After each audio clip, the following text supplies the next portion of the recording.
These are my thoughts on Series 11, Episode 5, the Tsuranga Conundrum. The set design was something I thought was particularly good in this episode. The sets of Doctor Who are always pretty good, but in this episode there was almost more pressure to make the sets look amazing because the episode is almost entirely studio based. In fact, I'd say it is entirely studio based. So they had to make the sets look very good and not wobble. The lighting is also very good. It complements the sets very well. The Doctor almost seems more prominent in this story than in previous episodes of late. Previous episodes have focused perhaps on some of the companions, because obviously this series is more an ensemble. This episode, the Doctor seems like the main character. There are moments with the companions, but they're much fewer and far between.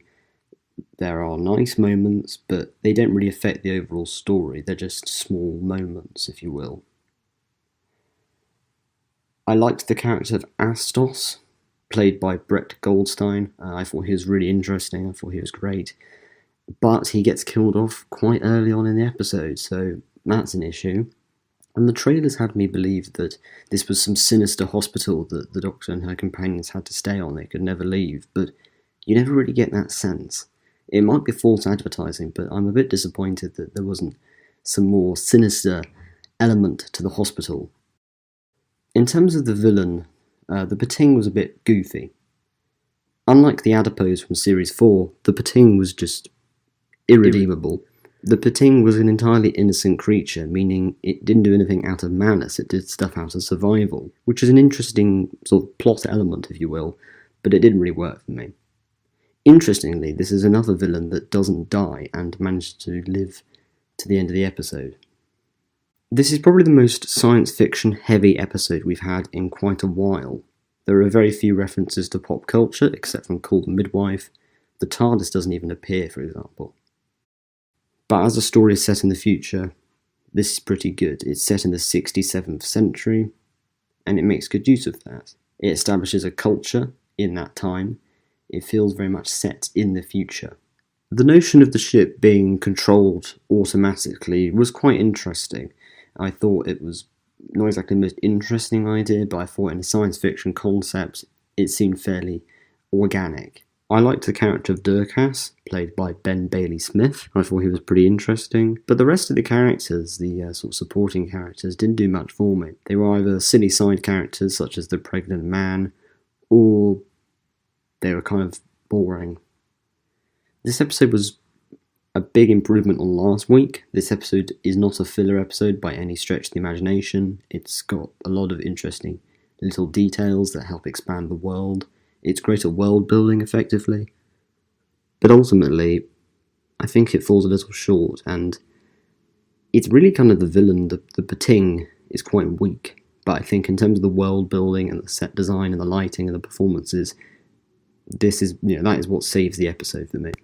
I think an issue I have with Doctor Who Series 11 so far is that the episodes written solely by Chris Chibnall aren't that interesting. They fall a little bit flat for me. I really enjoyed The Woman Who Fell to Earth, and it still holds up for me. But The Ghost Monument, it's a bit of an underwhelming story. It doesn't really work for me. He co-wrote Rosa, and I expect that Mary Blackman wrote most of that episode herself, and then Chris Chibnall wrote a few bits, but the majority of it was Mary Blackman. Arachnids in the UK was underwhelming. It's the first filler episode we've had this series. It doesn't really leave much of a lasting impression. And the Tsuranga Conundrum was not bad. It was an improvement on Arachnids in the UK, but Chris Chibnall can't seem to write episodes that are particularly memorable. He can't seem to write episodes that are that interesting. The episodes he's written so far, barring the first episode, have been pretty flat. They've been pretty okay, but they aren't that memorable. There's a few nice details in there, sure, and they're not boring, but there's not enough meat. There's not enough meaty material in there. So I suppose at the halfway point in the series, Series 11 is looking pretty good, but by no means is it the strongest entry Doctor Who has done since 2005. And Chris Chibnall isn't contributing an episode until episode 10, so hopefully there'll be a degree of freshness for, episodes 6 to 9. Next week's episode is called Demons of the Punjab, so hopefully it'll be a really good historical episode. If you liked this video and you are interested in what else I do, why not check out my other videos that I've made so far? And if you're really interested, why not click subscribe and hit the bell so you never miss a video.